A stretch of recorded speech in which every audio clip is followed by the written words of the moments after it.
안녕하세요. 오늘도 사연 튜브를 찾아주셔서 감사합니다.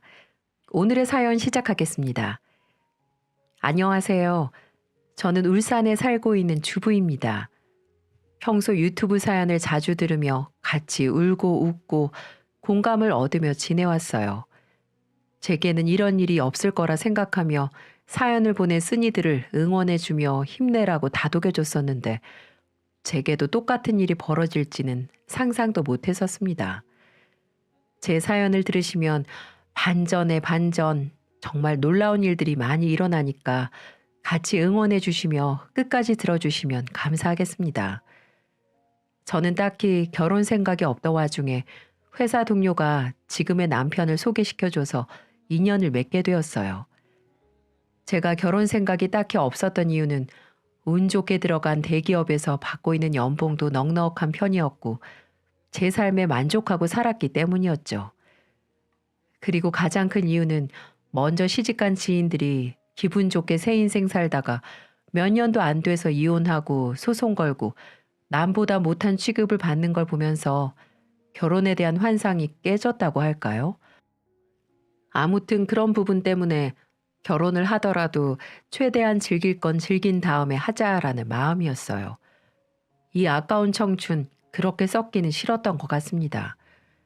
그래서 남편을 소개받은 자리도 딱히 감흥이 없었는데 생각보다 기대하지 않았던 만남 때문일까요? 오히려 남편에게 호감이 생겨버린 겁니다. 인상이 좋고 매너가 몸에 밴 사람이라는 걸 확연하게 느낄 수 있었어요.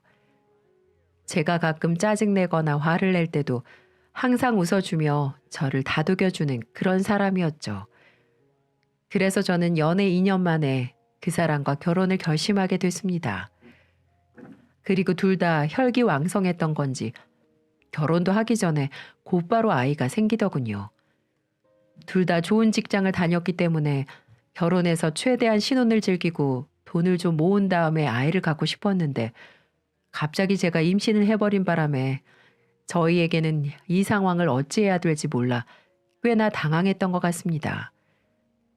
신랑의 직업은 울산에 있는 제철 회사에 다니고 있었는데 남편은 혼자 벌어도 충분히 생활하는 데 문제가 없으니 하늘의 뜻이라고 생각하고 받아들이자고 하더군요.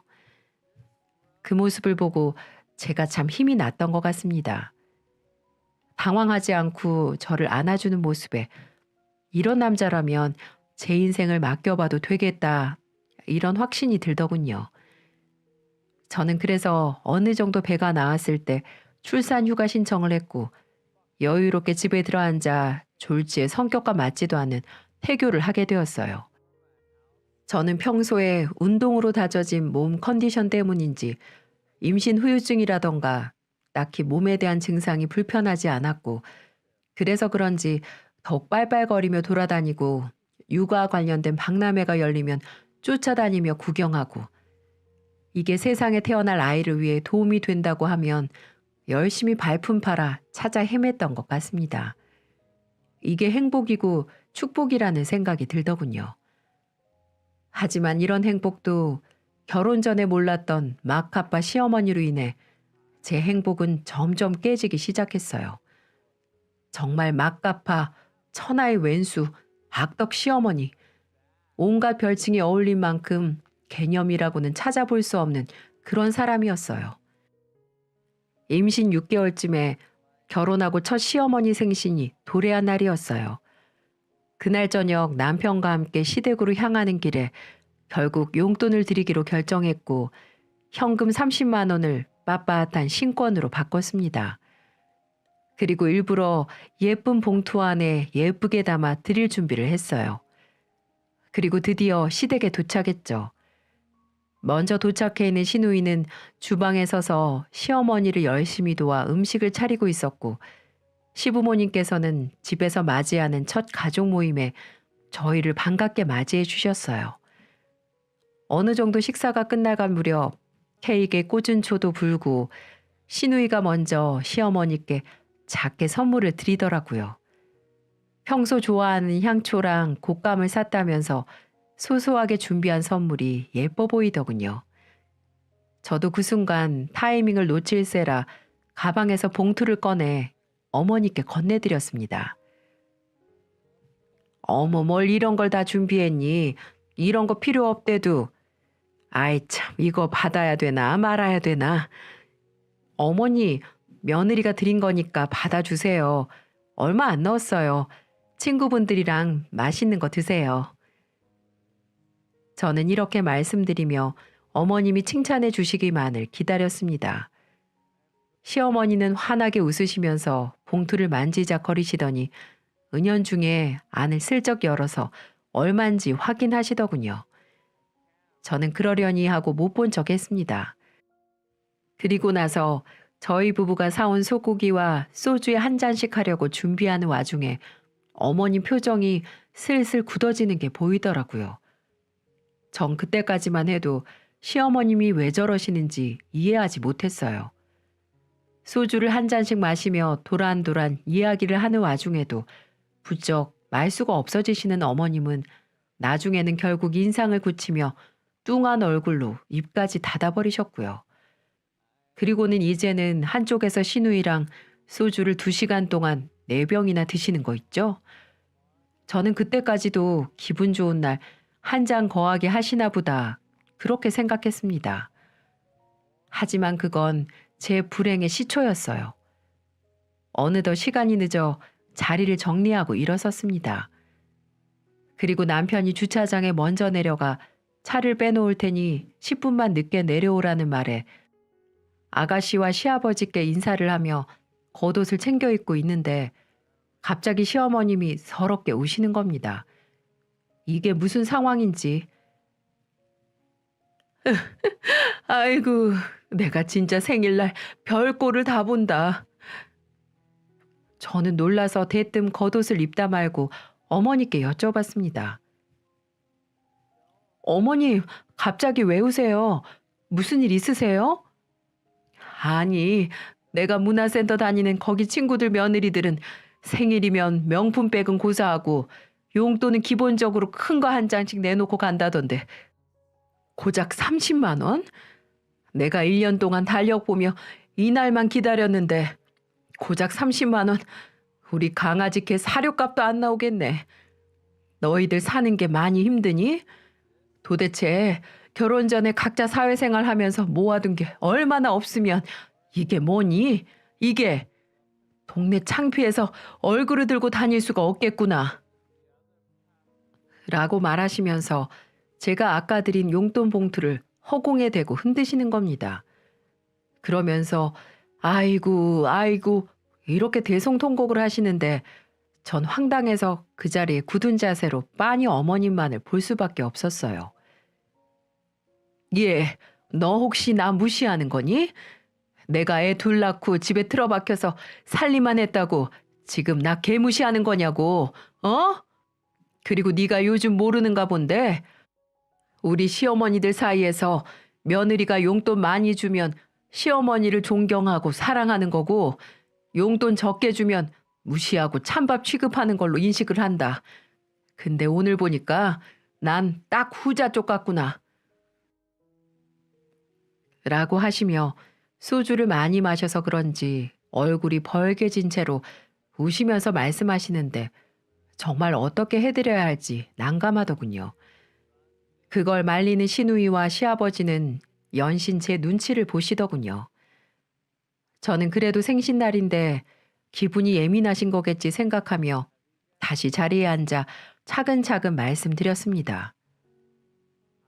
어머니, 30만 원이 혹시 많이 부족하세요? 근데 저희는 다른 집처럼 큰 거 한 장씩 턱턱 생일마다 드리기엔 능력도 아직은 부족해요. 저 역시 지금 회사를 쉬고 있잖아요. 출산휴가 쓰고 나면 육아휴직도 써야 하는데 그럼 더 힘들어져요, 어머니. 나중에 아이 좀 크고 맞벌이 제대로 하기 시작하면 그때 큰 거 한 장 챙겨 드릴 테니까 울지 마세요. 어머니 우시면 제가 어떻게 마음 편히 집에 갈 수 있겠어요. 저도 눈물 나요, 어머니. 그래, 알았다. 이번은 그냥 넘어가마. 우선 친구들한테는 큰 거 한 장 받았다고 할 테니까 나중에 꼭 더 많이 챙겨줘. 이 나이 되면 자식들한테 용돈 받는 재미로 사는 거야. 아유, 창피해라. 네, 알겠어요, 어머니. 전 어쨌든 마무리 좋게 하고 나가고 싶은 마음에 순순히 대답하고는 시댁을 서둘러 빠져나왔습니다. 집에 오는 길 내내 제 마음이 편치 않았어요. 술을 많이 드셔서 그렇겠지 하고 좋게 생각하려 했지만 앞으로 지독한 시집살이가 시작될 것 같은 불길한 예감은 던져버릴 수가 없었던 것 같네요. 그렇게 저는 깨름칙했던 첫 시어머니 생신을 치르게 되고 돌아오는 명절을 맞이해 또 시댁을 깔 준비를 하게 됩니다. 제법 이제 제 배가 통통해져서 불러오기 시작했어요. 6개월까지는 딱 붙는 바지를 입어도 그냥 살이 좀 쪘다 느껴졌을 뿐인데 이쯤 되니까 바지는 고사하고 인부복을 입고 다녀야 할 정도로 배가 어느 정도 나오기 시작했거든요. 저는 회사에서 일하는 신랑보다 먼저 하루 일찍 시댁에 가게 됐어요. 제사 음식도 준비해야 하고 아무리 만삭이라도 어머님 혼자 음식을 다 하는 건 도리에 맞지 않다고 생각했죠. 어머니와 저는 명절 음식을 준비하기 위해 인근 재래시장으로 향했습니다. 입구부터 대단하더군요. 저희 어머니 인맥이 이렇게 넓을 줄은 몰랐어요. 동네에서 30년을 살아오신 덕분인지 입구에 들어서자마자 가게 하나씩 놓치지 않고 상인들과 아른채를 하며 인사를 하더군요. 근데 이상한 점은 그분들의 표정이 딱히 반가워 보이진 않았다는 거예요. 어느 채소 가게 앞에 도착하자마자 이것저것 채소를 사시더니 갑자기 고추 박스를 가리키면서 김씨, 나 이거 서비스로 한 봉지만 줘. 예? 아이고, 안 돼요. 이거 한 봉지면 값이 얼만데. 우리도 대목 장사 좀 해야죠. 우리 이거 소분해서 파는 거 알잖아요. 그건 당신 사정이고. 그리고 우리가 지금 이거 산 게 다 얼마친데 그거 소분해서 파는 게 대수야? 얼른 줘. 잔말 말고. 안 된다니까요. 또 그 고집 부리신다. 왜 올 때마다 이러세요? 뭐? 김씨, 정말 이런 식으로 나올 거야? 내가 누군지 몰라? 이 사람 안 되겠네. 나 이 동네 문화센터 총무야, 총무. 진짜 망해볼래? 아휴. 상인은 어머니가 채소 가게에 들어설 때부터 심란해 하더니 결국 이런 일이 터질 줄 알았나 봅니다. 고개를 흔들며 한숨을 푹 내쉬는 겁니다. 내가 홍보 잘해줄게. 내가 누군지 알잖아. 마침 우리 여기 문화센터 카톡 단톡방에 내가 여기서 채소 산 것들 다 싱싱하다고 이미 말해놨어. 그러니까 잔말 말고 빨리 내놔. 고추 한 봉지. 그 상인분은 어쩔 수 없이 똥 밟았다는 표정으로 고추 한 봉지를 내놓더군요. 저는 그 상황을 빤히 지켜보면서 너무 황당했지만 꿀먹은 벙어리처럼 아무 말을 할 수가 없었습니다. 끼어들었다가는 저한테 화살이 올 것 같았거든요. 어머니는 깔깔대며 고추 한 봉지를 들고 다니면서 싫으시면서 예, 요즘 고춧값 비싼 거 알지? 나 땡 잡았다. 아주 뿌듯하게 웃으시며 다시 시장 한 바퀴를 도시기 위해 돌아가시더군요. 저는 몸이 슬슬 피곤하기도 하고 조금 전에 봤던 상황에 기가 빨려서 그런지 왜 여자들이 명절이 싫은지 알 것 같기도 하더군요. 모든 시어머님들이 그렇진 않겠지만요. 어쨌든 다른 방향으로 시장을 돌며 더 추가적으로 필요한 것들을 사는데 들르는 곳곳마다 삥을 안 뜯는 가게가 없었어요. 마치 시장 깡패 같아 보였습니다. 그리고 마침내 포를 뜬 생선살을 사기 위해 수산물 코너에 서성이는데 시어머니께서 지나가는 누구를 붙잡아 세우는 겁니다. 시어머니 또래로 보이는 여성분이었어요. 저기 상민 엄마 맞지? 어머, 맞아요. 장 보러 나온 거예요? 뭐야, 코트 샀어? 어디서 샀어? 하시며 그 여성분의 코트를 잡아당기면서 함부로 옷을 벗겨 본인이 직접 입어보는 게 아니겠어요? 제가 봐도 친한 사이가 아니라면 기분 나쁠 모습이었어요. 아니나 다를까 그 여성분의 표정이 사뭇 기분 나빠 보이더군요. 어, 우리 아들이 사줬어. 백화점에서 샀지. 예쁘지? 예쁜데? 근데 호박이 줄 긋는다고 수박 돼? 제발 살 좀 빼라. 돼지 같아서 옷 뽐새가 안 나잖아. 요즘 문화센터 안 나오더니 아주 먹고 자고 돼지 꿀꿀이가 되셨구만. 명절 끝나면 곧바로 문화센터 나와. 에어로빅 빡시게 흔들어야 그나마 봐줄만 하겠다. 뭐라고? 이 여편네가 말 다 했어? 아니 왜 화를 내고 그래? 내가 뭐 틀린 말 했어? 코트가 터질 것 같다고. 안 어울리니까 벗어. 아님 사이즈를 바꾸던가. 저는 결국 기함하고야 말았습니다. 어머님이 은연중에 툭툭 내뱉는 말이 너무 시비조에 깡패 같은 겁니다. 먼저 묻고 먼저 시비 걸고 먼저 마무리 짓는 모습이 너무 도대체 왜 그러실까라는 생각이 들 정도로 이해가 가지 않았어요. 저는 너무 창피해서 빨리 시댁으로 돌아가고만 싶었고요. 아마 이걸 보신 시청자분들은 그 상황을 생각한다면 모두들 저랑 같은 생각이실 듯 싶네요. 아니나 다를까 먼저 성공격을 당하신 아주머니는 저희 시어머니께 억울하셨는지 굵직한 공격을 하시더군요. 이 여편네가 하여튼 그 걸걸한 입 좀 관리해. 그러니까 민석이 엄마가 당신 욕을 그렇게 하고 다니지. 아주 성격은 개차반에다가 지밖에 모르고 생각하는 건 나이 들어서 추잡하다고 어울리기 싫다고 얼마나 욕을 하는지 알아? 뭐라고? 인연이? 민석이 어머니라는 분, 저희 시댁 바로 옆집 사시는 시어머니의 절친이세요. 시장을 보다 말고 갑자기 흥분한 황소처럼 씩씩거리시다가 저를 데리고 집으로 향하시더군요. 저는 그렇게 요란법석인 하루 반나절 만에 기절하기 직전이었지만 집으로 돌아온 시어머니가 조금 진정하시길 바랬어요. 그런데 거기서 끝이 아니더군요. 갑자기 집으로 들어서는 줄만 알았던 어머님이 옆집 대문을 두드리시면서 민석이 어머님을 밖으로 불러내시는 거예요. 야, 이년아, 문 좀 열어. 어서 안 나와? 네가 상민이 엄마한테 내 욕했어? 뭐라고? 갑자기 그게 무슨 소리야? 이년이 내가 얼마나 그동안 잘해줬는데 어디서 내 성격이 개차반 같다는 둥 그딴 소리 짓거려? 너 당장 나한테 사과 안 해? 내가 왜 사과를 해? 내가 네 욕했다는 증거 있어? 그리고 그 정도에 비하면 나는 양반이지. 너는 없는 얘기까지 지어내고 이간질 시키고 그게 네 특기 아니야? 남들이 다 너랑 어울리기 싫어해도 옆집 살아서 그나마 생각해서 어울려줬더니 어디 와서 행패야? 뭐 이런 양아치를 봤나? 하시면서 갑자기 그 친구분의 머리채를 잡으시는 겁니다.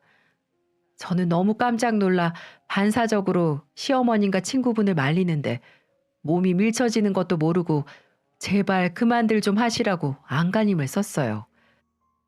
비명소리가 난무하고 저를 포함해서 여자 셋이 몸씨름을 하는데 동네 사람들 결국 다 나와서 구경하는 상황까지 이르렀습니다. 저 이렇게 살면서 이런 일로 얼굴 팔려본 적은 처음이었어요. 저희 시어머님의 체구가 좀 작으세요. 그래서 몸싸움에서는 어디 가서 함부로 그러시면 안 될 것 같은데 결국 머리채는 꽃다발이 되셨고 최후의 승자는 옆집 아주머님이었습니다.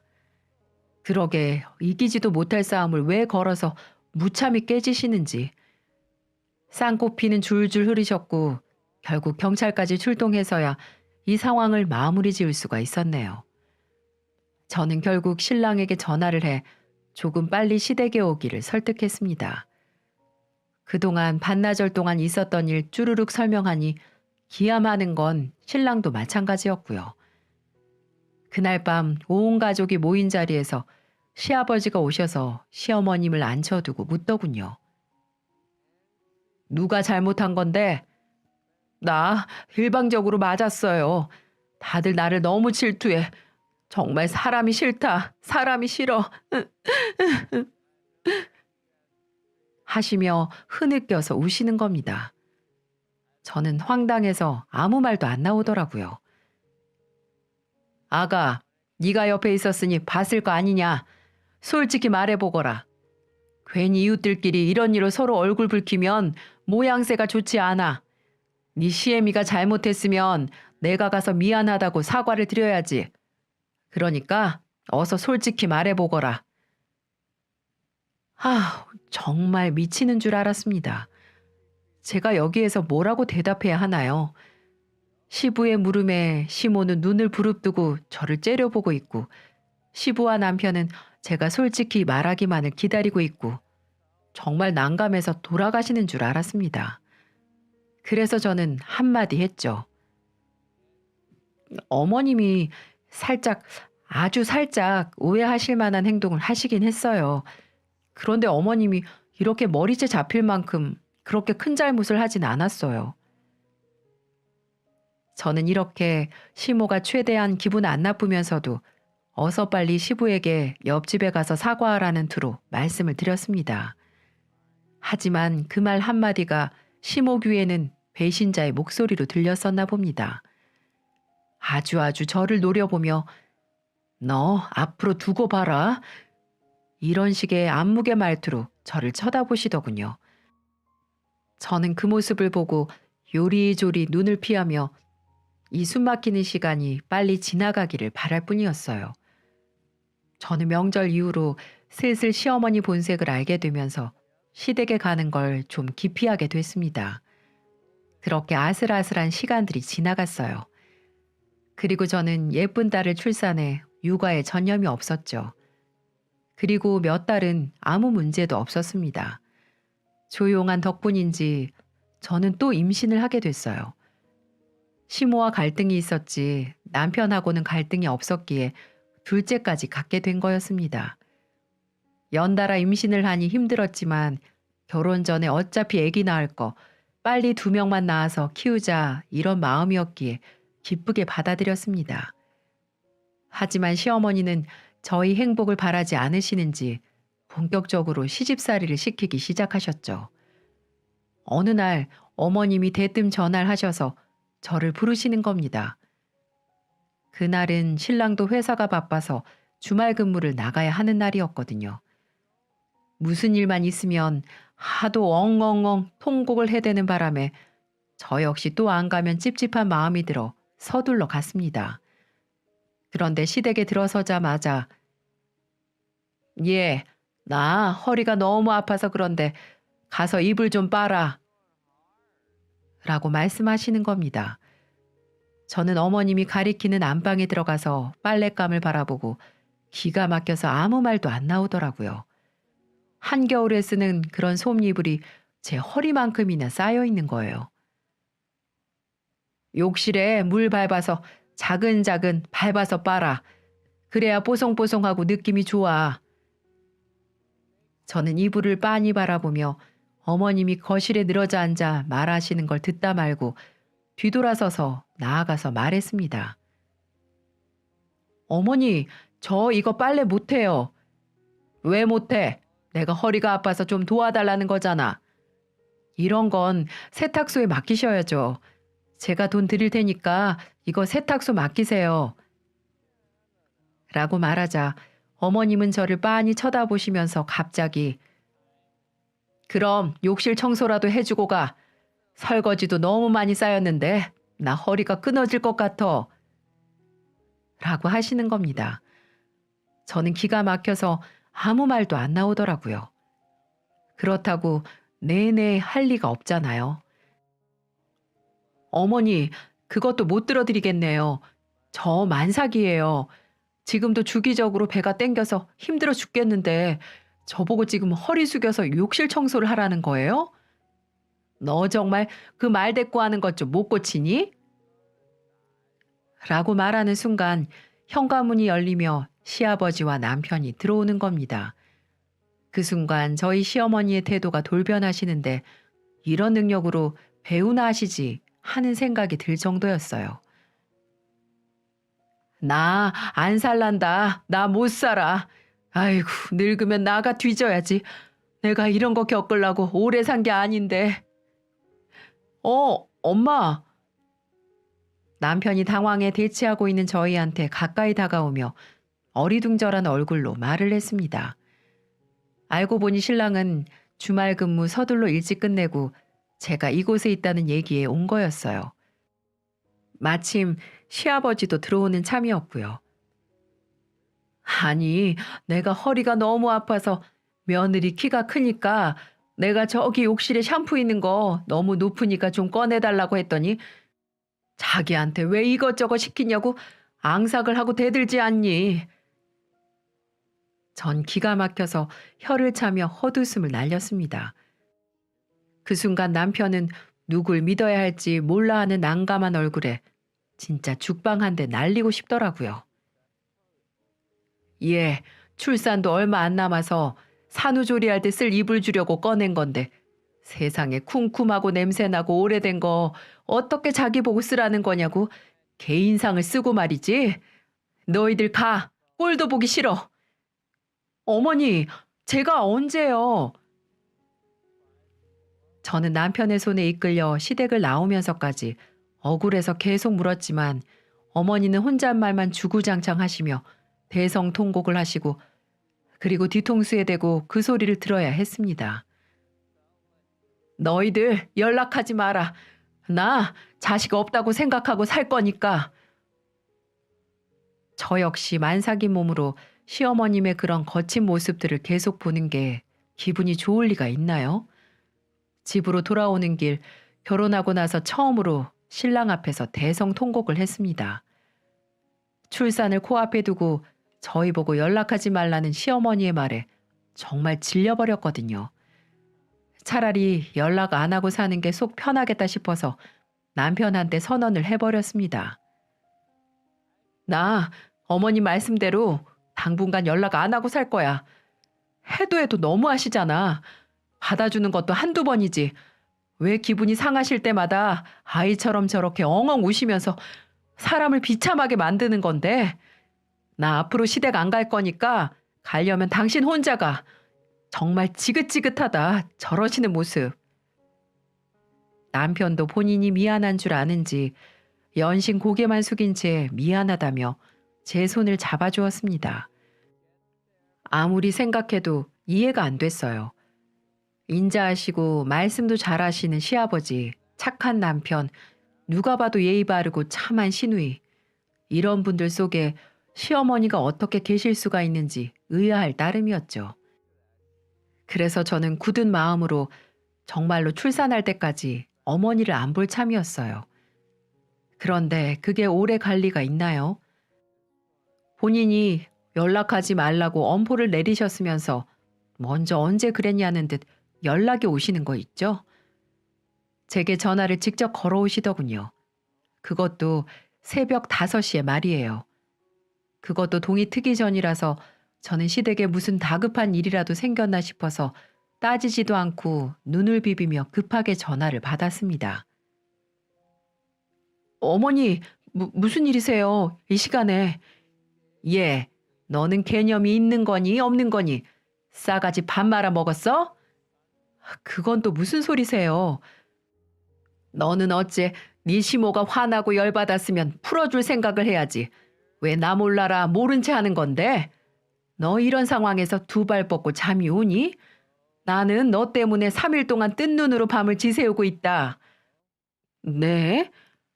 너 내 아들한테 뭐라고 했길래 우리 아들이 문자로 제발 그만하시라는 둥, 며느리 좀 괴롭히지 말라는 둥, 그딴 소리를 짓거리게 해.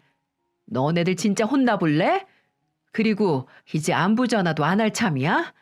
모자지간 아이 인연도 끊게 만들려고 작정을 했지? 본인이 먼저 연락하지 말라고 했으면서 너무 황당해서 저는 아무 말도 안 나왔어요. 또 한편으로는 나이 드셔서 노여우셨나 싶기도 했고요. 저는 결국 시어머니에게 한 발자국 양보했습니다. 어머니, 제가 안부 전화 매일은 아니더라도 꼬박꼬박 할게요. 그러니까 그날 서운하셨던 거 있으시면 푸세요. 처음부터 그렇게 나올 것이지. 근데 너 그 말도 되게 진심으로 안 들린다 얘. 내가 그래서 말인데 너 매일 나한테 당분간 안부 전화 좀 해라. 내가 너 진정성 테스트 좀 해볼 거야. 알아들었어? 네. 순간 짜증이 확 올라오더군요. 제가 분명 매일은 아니더라도 안부 전화는 꼬박꼬박 드리겠다고 하지 않았던가요? 그런데도 불구하고 매일 안부 전화를 하라는 말에 저도 다시 눈이 뒤집히려고 하는 겁니다. 하지만 이를 악물고 당분간이겠지 생각하면서 고분고분 대답했어요. 네, 어머니 그렇게 할게요. 이건 자식에게 주는 벌이라고 생각해라. 너희는 그걸 달게 받아야 하는 거고 만약에 이거 안 지키면 벌금 물릴 거야. 알아들었니? 벌금. 네네. 그렇게 하세요, 어머니. 벌금 1,000만 원 물릴 거야. 알았냐고. 네, 알겠어요, 어머니. 저는 이를 악물고 고분고분 듣는 둥 마는 둥 그렇게 대답하고 전화를 끊었습니다. 옆에서 잠결에 듣던 신랑도 한숨을 푹푹 쉬며 질린다며 본인도 양손을 올리는 거예요. 곧 태어날 손주를 애타게 기다리시는 친정, 그리고 매일 제게 너무 잘 챙겨주시는 시아버지, 아가씨, 그리고 남편이 있잖아요. 삶이 마냥 완벽할 수 없다는 타협점을 가지고 매일 안부 전화를 드렸습니다. 그렇게 한 2달쯤 지났을까요? 저는 진통이 본격적으로 찾아왔고 자연분만을 시도하기 위해 병원으로 갔습니다. 진통만 꼬박 10시간을 겪었어요. 첫째 나올 때는 그나마 수월했는데 둘째는 무게가 좀 나가선지 그 고통을 말로 표현할 수 없을 만큼 힘들었습니다. 그 순간 정말 지옥과 천국을 오갔던 것 같아요. 10시간의 진통을 겪을 거 다 겪고 저 제왕절개했습니다. 정말 거의 20시간이 다 돼서야 제정신이 돌아왔던 것 같네요. 저는 제왕절개를 한 탓에 병실에 며칠 동안 입원하게 됐어요. 그리고 출산했다는 소리를 듣고 친정엄마가 가장 먼저 달려와 주셨습니다. 아유, 우리 딸 아들 낳았네. 축하한다. 고생했다, 고생했어, 우리 딸. 사랑해, 엄마가. 에이, 부끄럽게. 와, 이번에는 정말 애 낳느라 죽는 줄 알았어. 이제 더는 못 낳겠다. 저는 이렇게 엄마와 출산에 대한 기쁨을 나누며 이야기를 나누고 있었습니다. 남편은 출산 소식을 듣고 퇴근 후 시댁 어른들을 모시러 잠시 가는 중이었는데 시어머니는 오지 않으실 거라고 전 생각했어요. 친정 엄마에게는 그간 있었던 일 설명하기도 그렇고 해서 그저 멋쩍게 웃으며 피곤한 듯 눈을 감고 잠을 청했습니다. 그리고 엄마가 잠시 보호자 설명을 듣기 위해 간호사의 부름에 병실을 나간 사이 시부모님과 남편이 들어오는 겁니다. 시어머님, 시아버지 말할 것도 없이 다들 기쁘게 축하해 주셨어요. 아가, 고생 많았지? 이번에는 아들이란다. 우리 집안에 귀한 아들 안겨줘서 고맙다. 고생했다 정말. 여보, 이번에 많이 힘들었다며. 앞으로 내가 더 잘할게. 우리 네 식구 앞으로 잘 살아보자. 이렇게 시부와 남편은 제 손을 잡아주며 진심으로 축하해 주었어요. 그런데 그 순간 초를 친 사람이 있었습니다. 네, 맞습니다. 여러분들이 예상하시는 바로 시어머니였어요. 시모는 제게 고생했다, 손자 낳아줘서 고맙구나 라고 좋게 말해주시더니 갑자기 돌변하시는 거 있죠? 근데 축하는 축하고 너 어제 안부 전화 안 했더라? 무슨 일이 있어도 한다고 나랑 약속하지 않았니? 계좌번호 문자로 날렸으니까 바로 1,000만 원 보내거라. 네? 어머니, 정말? 그 순간 병실 분위기가 정말 싸늘하게 식는 거 저는 피부로 느꼈습니다. 그 순간 이제 보다 못하겠는지 시아버지가 나서시더군요. 당신 그만 못해? 뭐 하는 짓이야 지금? 이 여편 내가 진짜 노망이라도 났나? 엄마, 진짜 왜 사람이 이렇게 못됐어요? 제발 좀 그만하세요. 숨 막힌다고요. 부자는 서로 시어머니에게 왜 이렇게 경사스러운 날 분위기를 망치냐며 한 소리씩 했습니다. 그런데 그 순간 저희 친정엄마가 병실 문을 열고 들어오시는 겁니다. 전후 사정 모르는 엄마가 병실 안에서 나는 큰 소리에 놀란 얼굴을 하자 시아버지가 가장 먼저 인사를 하셨어요. 사부인 오랜만입니다. 그동안 잘 지내셨죠? 아, 네, 오셨어요. 근데 무슨 일 있나요? 왜 이렇게 분위기가 냉랭하고 큰 소리가 나는 거죠? 엄마의 물음에 그 누구도 대답하지 못했습니다. 그 모습에 시부와 남편이 뻘쭘한지 나가서 담배 한 대씩 피고 오겠다고 하더군요. 병실에는 시어머니, 저, 그리고 친정엄마만 남게 됐어요. 저희 엄마는 조금 전 호통 소리도 그렇고 무슨 일인지 궁금하셨는지 시어머니께 먼저 입을 여셨어요. 사돈, 아들 손주 보신 거 축하드립니다. 아, 네. 축하할 일이긴 하지만 근데 뭐 요즘 시대가 쌍팔년도도 아니고 아들이 대수인가요? 그래도 무사히 건강하게 태어나줘서 감사하네요. 시모는 친정엄마의 말에 비꼬듯이 말을 하는 겁니다. 눈치 빠른 엄마는 조금 전 일어났던 상황들이 이 시모라는 분 때문에 일어났다는 걸 직감하셨는지 맞받아치기 시작하셨어요. 그러세요?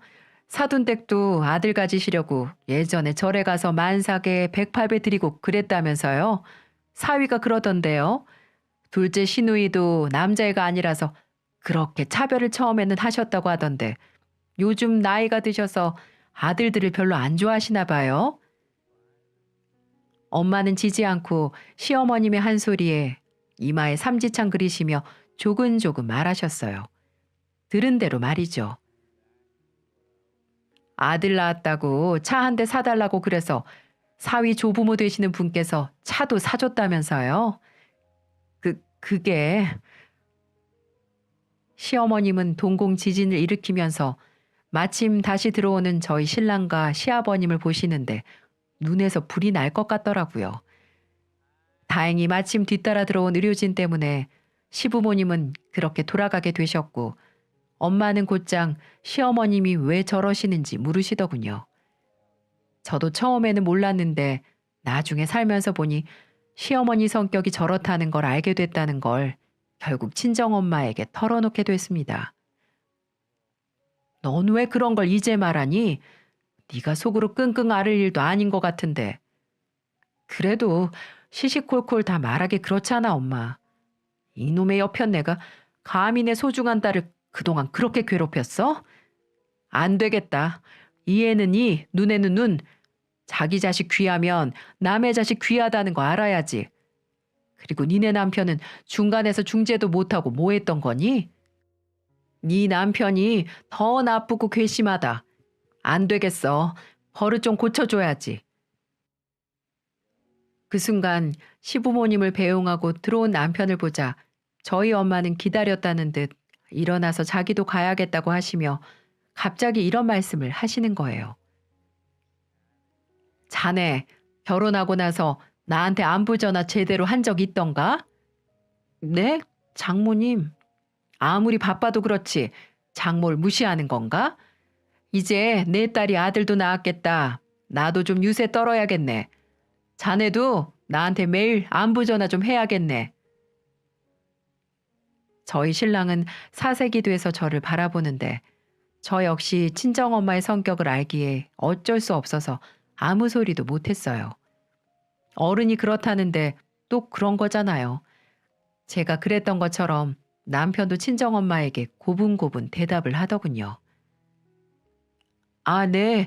어머님, 내일 안부 전화 드리겠습니다. 그동안 제가 너무 무심했다면 정말 죄송합니다.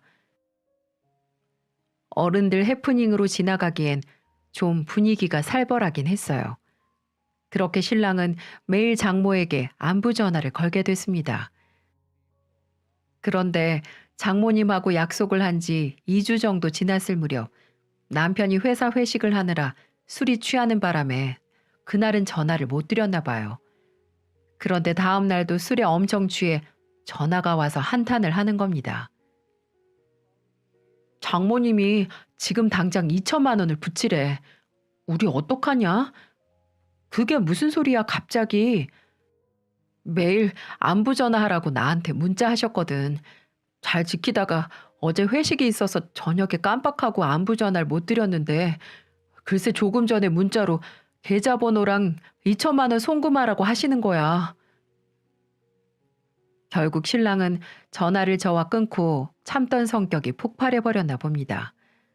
시어머니에게 전화를 걸어 이 모든 게 다 엄마 때문이라며 소리를 지르고 화를 내고 악다구니를 썼다고 하더군요. 자기 회사에서 일하는데 매일 장모님한테 안부 전화 드리느라 하루가 얼마나 고단한 줄 아냐며 왜 그러게 며느리를 괴롭혀서 자기까지 이렇게 힘들게 하냐며 하소연을 했나 보더라고요. 2천만 원을 보내야 되는 사정까지 설명하자 시어머님 결국 눈이 뒤집어지신 걸로 보였습니다. 친정엄마에게 만나서 단판을 지으시려는지 바로 엄마에게 직접 연락을 하셨고 두 분이 대포집에서 술잔을 기울이며 마주하셨다고 하더군요. 저는 그날 그 얘기를 듣고 조마조마해서 앉아있질 못하겠더군요. 이제 막 출산한 애 때문에 가보지도 못하고 엄마는 이참에 버르장머리 고쳐놓을 테니 걱정 말라고 그러고 정말 숨이 막힐 정도로 답답했어요. 저희 친정엄마 왕년에 배구 선수 출신에 동네에서 일수놀이, 돈놀이도 조금 하셨어요. 그렇다 보니 삶이 거치셨다고 할까요? 저랑 제 동생도 그렇게 자랐습니다. 하지만 자식들에게는 한없이 자상하셨지만 어디 가서 불합당한 일을 마주했을 때 지지 않는 성격으로 키우셨어요. 대포집에서 마주한 두 분 결국 거친 말을 주고받아 거하게 취하셨나 봐요.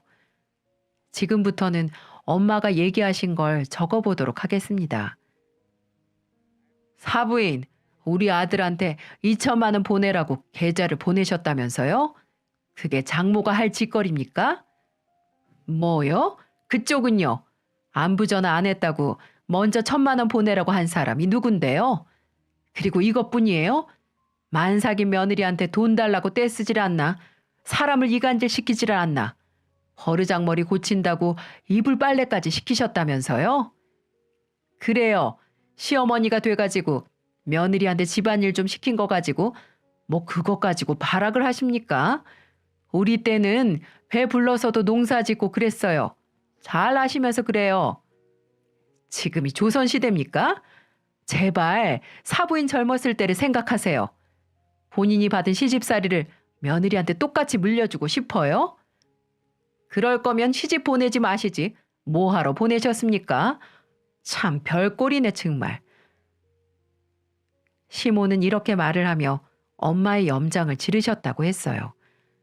너무 열이 받아 막걸리를 부쩍부쩍 드셨다고 하더군요. 처음에는 커피숍에서 만날까 하다가 시끄럽게 싸울 거 뻔하기 때문에 엄마가 잘 아는 단골 대포집에서 장소를 잡은 거였어요. 시모도 막걸리를 마셔대기 시작했다고 합니다. 서로 주고받는 대화에 대포집안 분위기가 쌀벌했다고 하더군요. 손님들은 온통 저희 두 어머님 싸움 구경하시느라 불만했다고 나중에 주인 아저씨에게 들었어요. 그러던 중 시어머님이 화장실을 가신다며 가는 도중에 우당탕탕 소리가 들려서 돌아보니 나자빠지신 거예요. 친정엄마는 서둘러 넘어진 시어머니를 멀리서 발견하고 다가가니 글쎄 바닥에 주저앉아서 서럽게 울고 있으시더라는 겁니다.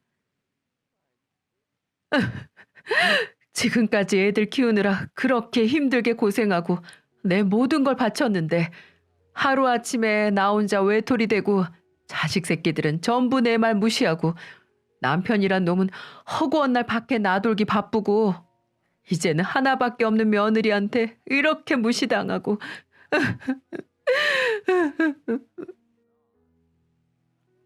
엄마는 그 모습을 보며 왜 그런지 짠해 보였다고 하더군요. 동질감 같은 거라고 할까요? 엄마는 그렇게 시모를 부추기며 자리에 앉히고 계속 시모의 말을 한동안 청취했었나 보더라고요. 사부인, 저 너무 외롭습니다. 이런 말 하기 창피하지만 저 어렸을 때부터 가난하게 자랐어요. 구화로 말입니다.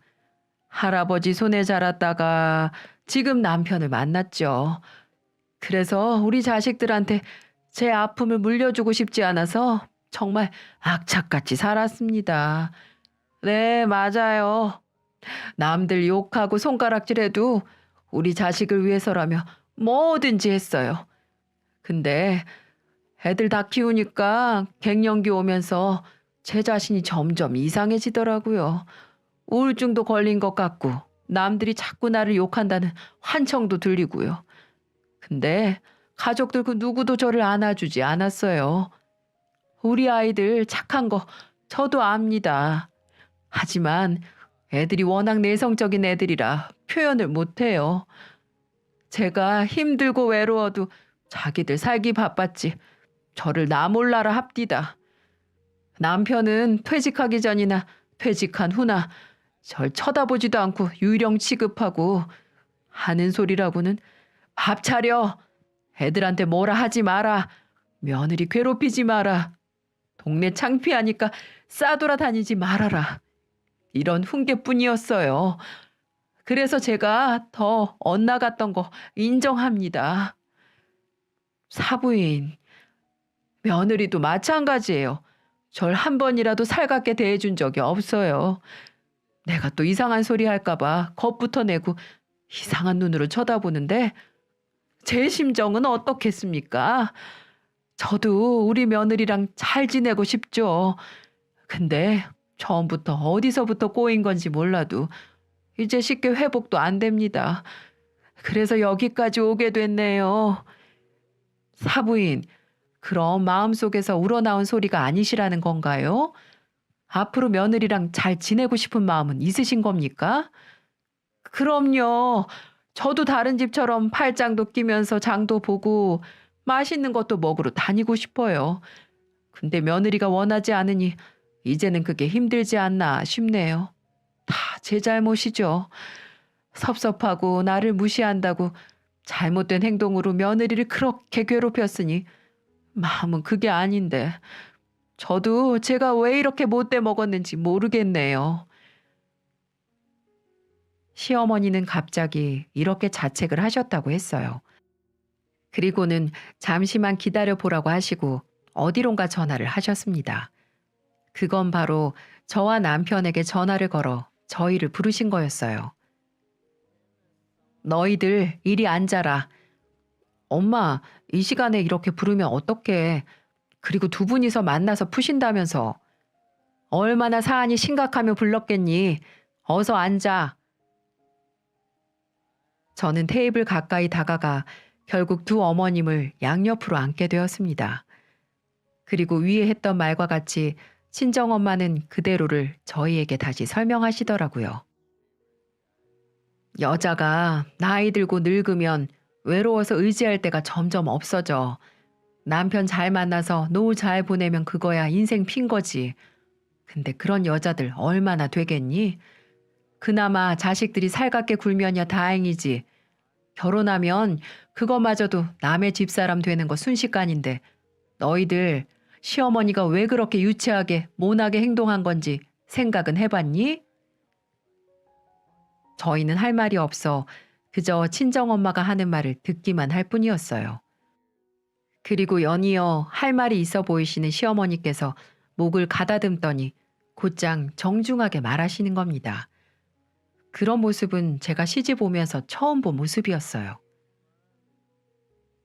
너희 두 사람한테 미안하게 됐다. 그동안 내가 유치하게 대해서 미안하고 이제는 그러지 않으마. 너네한테 섭섭하고 내가 외로워서 그랬어. 니네들도 나중에 자식들 다 키워봐라. 힘들게 키운 자식들이 나중에 나 몰라라 하면 얼마나 가슴이 아프고 힘든 일인지. 그래도 이렇게 사부인하고 얘기하다 보니까 내가 아직 한참 부족한 시애미 엄마 같아. 엄마 정신에 문제가 있는지 병원도 좀 다니고 치료도 받아볼게. 그러니까 부탁인데 다들 날 없는 사람 취급하지 말고 피하지 마. 너희가 그러면 나 정말 살 수가 없어. 어머니, 엄마. 저희는 동시에 진정어린 사과에 눈시울이 붉어졌고 대포집에서 넷이서 눈물을 찔찔 짜며 서로 부둥켜 안고 울었네요. 어머님, 제가 잘못했어요. 제가 부족했어요. 그러니까 이제 더 이상 울지 마세요. 그동안 왜 시어머님이 저렇게 말도 안 되는 행동들을 하셨나 이유에 대해서 파악하려고 들지는 않고 그가 나쁜 사람이라며 1차원적으로 욕만 했던 것에 대해 생각을 다시 하게 됐습니다. 엄마는 모든 상황을 듣고 저를 나무라셨어요. 너 한 번만 더 이렇게 네 시어머니 울리면 나한테 혼날 줄 알아. 알았어 이거사? 으이그. 친정엄마가 손바닥을 크게 들어 저를 위협하는 신용을 하자 그 사이 시어머님이 놀란 얼굴로 저희 엄마를 막으시는 거예요. 진짜 때리는 줄 알았나 봐요. 사실 어릴 적 살짝 등짝은 맞고 컸지만 저도 맷집이 있어서 쉽게 아프다고 느끼진 않는데 반사신경으로 저를 막아주시는 걸 보니 얼마나 고맙고 웃겼는지 모릅니다. 이런 모습을 보며 왜 진작 이런 자리를 마련하지 못했을까 하는 아쉬움이 남는 거 있죠. 어쨌든 시어머니는 그 이후로 제게 너무나도 잘해주십니다. 그 후로 손주들을 친정 부모님과 시어머니는 서로 먼저 보시겠다며 아웅다웅 다투시는 모습도 너무 보기 좋은데요. 사소한 걸로 싸울 때는 더욱 귀여우신 두 분이랍니다. 그리고 어머니는 말씀하신 대로 병원에 다녀오셨고 공황장애라는 판정을 받으셨어요. 저는 공황장애가 그렇게 무서운 병인 줄은 몰랐어요. 의사 말을 들어보니 극단적인 불안 증상, 극도의 공포심 이런 걸 느끼면서 심장이 터지도록 빨리 뛰거나 가슴이 답답하고 땀이 차는 증상이라고 하더군요. 그 병명을 듣는데 그동안 얼마나 혼자서 힘드셨을까 생각하니 얼마나 혼자서 울었는지 모릅니다. 그 마음도 몰라주고 저는 이리저리 피해 다니기만 했으니. 그래도 지금은 저희 친정엄마 덕분에 많이 좋아지셨어요.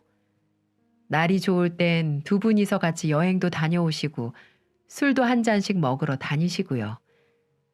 그 모습들이 자식들 눈에는 어쩜 그렇게 보기 좋으신지 몰라요. 그래서 저도 재고 따지지 않게 이제는 용돈도 양가 똑같이 얹어서 드리곤 한답니다.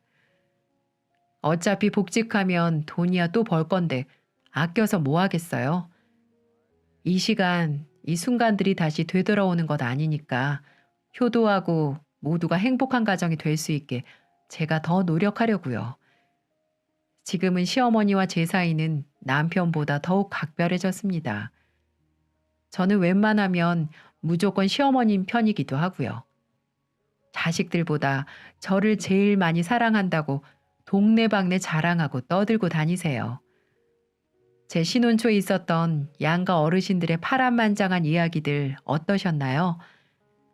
저는 이 일로 인해서 한 번 더 사람이 그렇게 행동하는 데는 다 이유가 있다고 생각하게 되더라고요.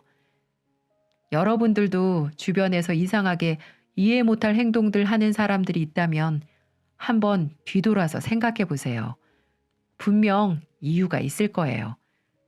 저도 앞으로 양가 부모님 잘 모시며 열심히 살도록 하겠습니다. 지금까지 긴 이야기 들어주셔서 감사합니다.